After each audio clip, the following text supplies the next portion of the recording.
Hello everyone, তো আমি আজকে করব নিরামিষ আলু সয়াবিনের তরকারি। তো দেখো সর্ষের তেল গরম হয়ে গেছে, এরপর দিয়ে দিলাম আলুগুলো একটু লাল লাল করে ভেজে নেব। আর আমার এই রান্নাগুলো যদি তোমাদের ভালো লেগে থাকে তাহলে লাইক কমেন্ট শেয়ার করে দিও অ্যান্ড সাবস্ক্রাইব, তাহলে আমারও ভালো লাগবে। তো দেখো এখন আলুগুলো ভাজা হয়ে গেছে, এরপর তুলে নেব। এরপর ভেজে নেব সয়াবিনগুলো একটু লাল লাল করে ভেজে নেব। একটু অনেকক্ষণ ধরে বেশি ভাজলে সয়াবিনগুলো বেশ টেস্টি হয়। তো এখন আমার সয়াবিনগুলো ভাজা হয়ে গেছে, এরপর তুলে নেব।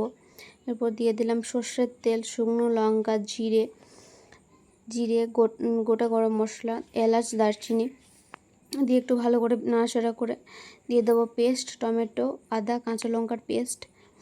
নুন হলুদ দেওয়া হয়ে গেছে,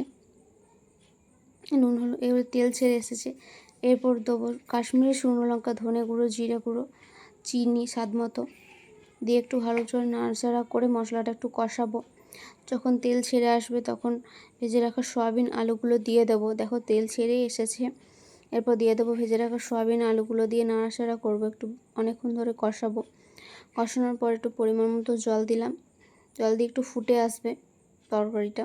দেখো তরকারিটা ফুটছে।